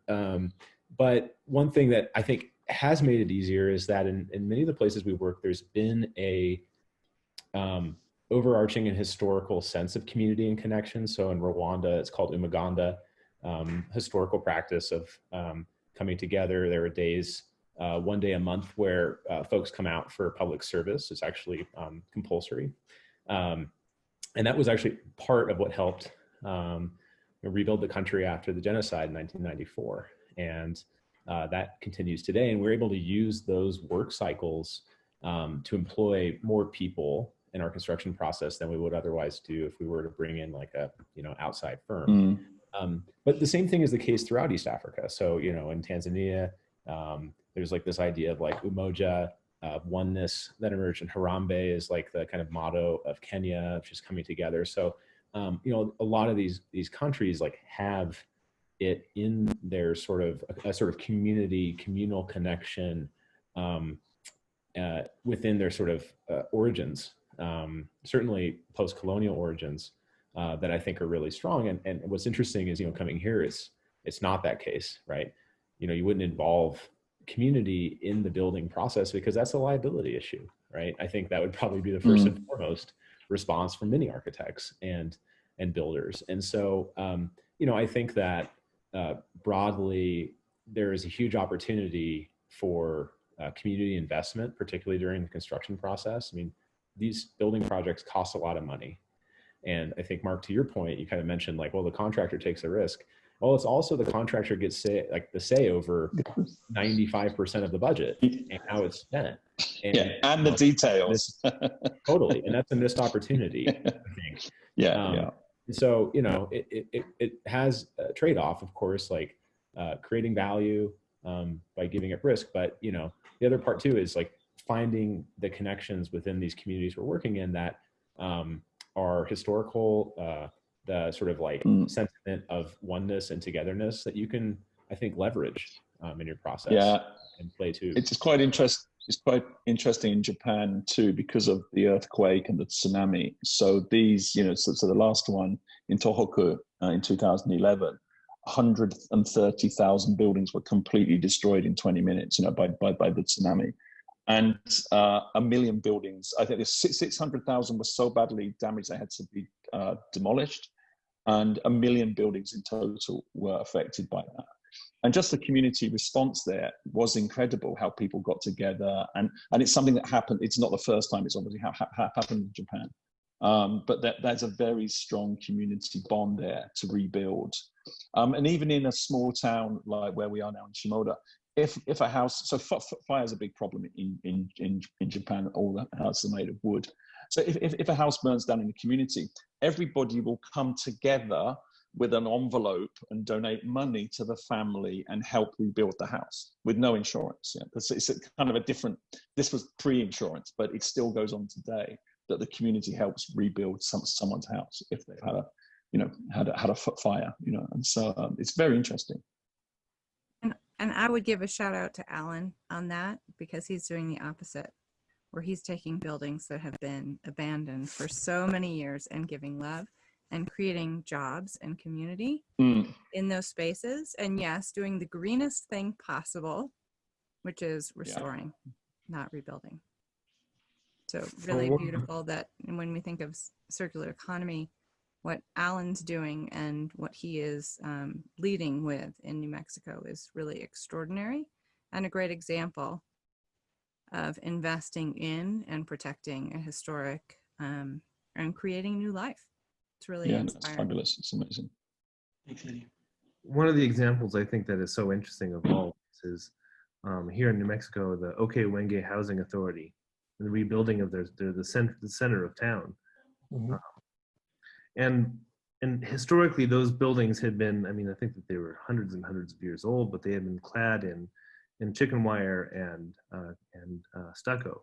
And of course, then the structures within, when water would leak in, would erode the adobe bricks, and it would make the buildings unstable, and there would be all sorts of terrible things. It would be an unhealthy place to live.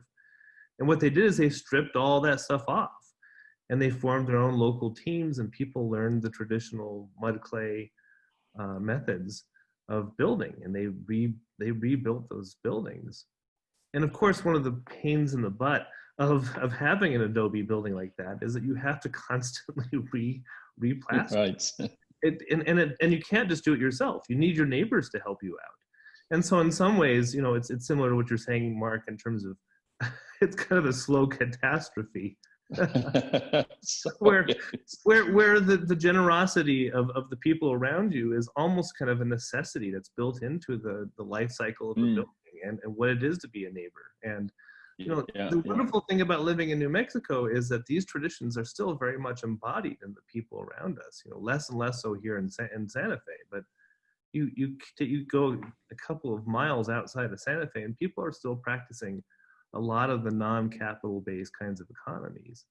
And one of our beliefs at Little Globe is that we are changed by the people we work with, by collaborating with people, by hearing their stories, by being able to help to tell one another's stories. Our values change. our principles, our practices, they change. We change as human beings. We soften what our stances, what we thought we held is absolutely primal.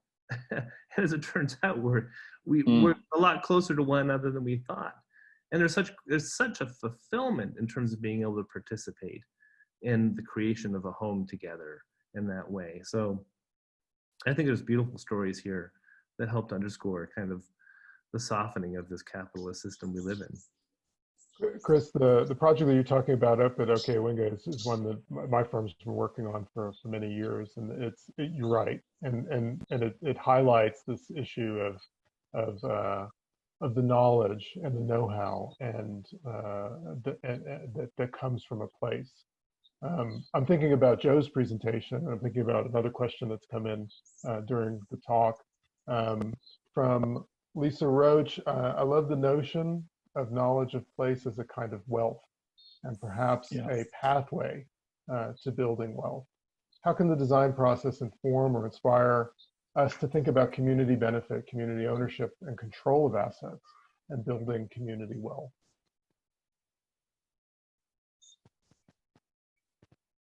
Yeah, it's a really good point, because we don't have a system to put a value to those things, and we don't have a system to put that value on experiences. And as we turn into an experience type culture, where it's not about what you own, it's about what you do and where you go, then what is that value, and what is that value within a community? And it's the same for PechaKucha. So we started this off. We don't charge format, and that's why it's spread to 1,230. We have a global fund. If you make some money, we've been in 25 cities. So the fact that we don't think about profit has made this really, really expand out. And people think we're crazy, but you can't put a value on it, And so, except priceless is the only thing we can put on it, So it's interesting. How do you put a value to say it's profitable in a different way when you do exceptional things within a community? Well, I think a way is sharing it, right? That all of the communities that we're talking about, there's a history, there's a tradition. It's in the place. It's a matter of sharing, and I love the idea that that's what we're doing, right? Yeah, absolutely. Right now. This program, and particularly doing it across disciplinary boundaries, and that's super powerful. It's so intriguing to know. I mean, I know we had a theme tonight, but what always occurs to me during these PK events is the amount of similarity between these different pursuits and the issues that everybody's confronting at a particular time. Yeah, remarkable. It's really incredible. I hate to cut things short, but we are at the hour, and so I'm gonna do a little wrap up, if that's okay. I want to thank all of our speakers who are on screen now and clicking off. Edie Dillman, Alan Ilfeld, Daniel Schwab, Joe Dinwiddie, Melanie Kirby, Chris Jonas, and Matt Smith. Thank you all so much for doing this tonight. You were incredible. It was really one of the best ones ever. Thank you. I'd also like to thank Mark Dytham for joining us. I mean, this is such thank you. Thanks for letting me into your Zoom. I hope I didn't talk too much. That's the problem. No, I'm really glad. I'm glad you joined us, and you're a wonderful co-host. So thank you so much. Thank you so much tonight. I also want to thank our PK team, Linda Pack, presenter coordinator, who was working right up until she had to go to the hospital and give birth to her new baby. Oh, wow. So congratulations, Linda. Daisy Dominguez, tech and day of coordinator, making sure presenters' content is in the best shape for viewing and for experiencing. She uploads all presentations onto PK Global. Thank you so much. Great. Dave Ritzman, our tech guru, typically loaning us the sound equipment for our system and when we do a live event, and running the soundboard for our virtual PK events. He's quietly managing the Zoom screens and muting and unmuting people remotely, so we can have this level of polish while we do these events. Carlos Gamora, PK's newest team member and our Friends of Architecture board member, and will soon be the program lead for PechaKucha moving forward. Annette Propossery, program lead, and on the Friends of Architecture board.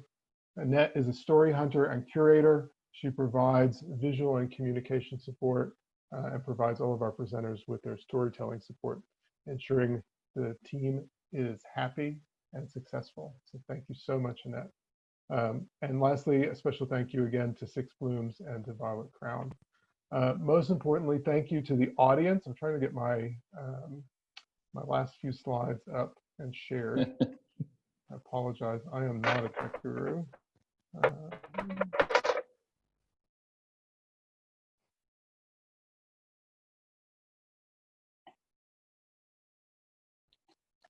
And oh, there you go. Can we see that? Yeah, we can see that. Go full screen. There we go. Perfect. Of course, I lost my notes here. That's funny. Damn it. You know that feeling. Yeah. Apologize. Okay. Okay, and thank you to PK headquarters. No, thank you. Our next event, and so this is the roundup. I just want to share a few final announcements. Our next event for PK will be Volume 8 Ghosts. This will be held, no surprise, in October 28th. So please join us for that. The theme of ghosts, what are the things that haunt you? How has it directed you to the path that you're on? How have you reconciled, rejected, or released the ghosts in your life?